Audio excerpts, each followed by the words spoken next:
Sa ulo ng ating mga balita, unahin po natin sa kwentong ito.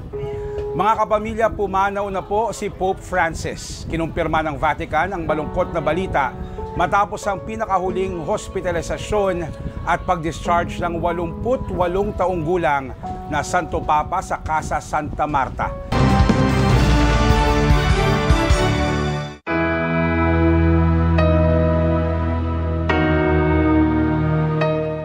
Kapapasok lang po na balita, pumanaw na po si Pope Francis sa edad na 88. Magandang hapon. Malungkot na balita mga kapatid. Pumanaw na po si Pope Francis sa edad na 88. Inanunsyo ng Vatican ang balita sa isang video statement. Si Pope Francis o Jorge Mario Bergoglio ang unang Latin American leader ng simbahang Katolika.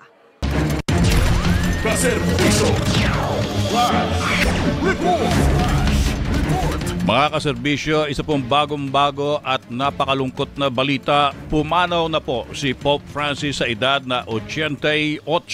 Ayon po yan sa opisyal na pahayag ng Vatican. Naging Santo Papa si Pope Francis noong 2013 matapos magbitiw sa pwesto si Benedict XVI. Sa mga nakaraang taon ay madalas na naospital ang Santo Papa dahil sa mga problema sa kanyang kalusugan. An uneventful Easter Monday and somber afternoon to all of you. Yours truly, Denise Osorio here, and this is PTV News Now. And today is a truly sad day. Pope Francis, the affable, universally loved, and most progressive-thinking pontiff in the history of Vatican, whose open mind and love for the poor and marginalized is legendary, has passed on after 2 months or over 2 months of recuperation from double lung cancer and managing to stay on till after Easter Sunday. Ito nga kaya medyo napapatingin ako doon sa aking cellphone dahil nga doon sa breaking news kanina. Ito galing po sa Vatican News mismo, ang official Facebook account po ng Vatican. At malungkot na balita, akala kasi natin okay na ang Santo Papa dahil po noong Palm Sunday, palaspas, nagpakita siya doon sa Vatican habang para doon sa mga nagsisimba. But it's so sad na ngayon po, 3 minutes ago, nag-post po ang Vatican News na sumakabilang buhay na raw si Pope Francis nito pong April 21, 2025 sa edad na 88 sa kanya pong residence sa Vatican's Casa Santa Maria. News kung saan ito nga pong ating Santo Papa na si Pope Francis ay pumanaw na po, ano? Base po sa report ng iba't iba mga news organizations sa mga sandaling ito. Breaking news dito sa Newswatch Plus, pumanaw na si Pope Francis ngayong Lunes sa edad na 88. Ayon sa Vatican, 7:35 ng umaga sa Rome nang bawian ng buhay ang leader ng simbahang Katolika. Nagluluksa ngayon ang mga Katoliko sa buong mundo.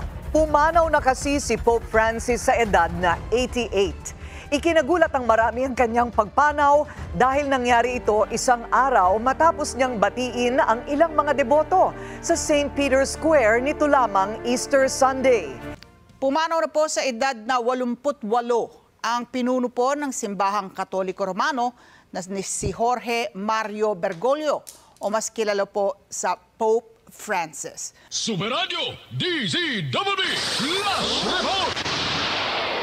Mga kapuso, meron po tayong ibabalita. Pumanaw na si Pope Francis sa edad na 88. Flash Report! Flash Report! Uy, nakakalungkot naman itong ating flash report. Akala ko napakalakas ng Santo Papa. Mga kaibigan, ano ba to? Ang Pope Francis po ay pumanaw na sa kanya pong residence. Diyan po sa Vatican's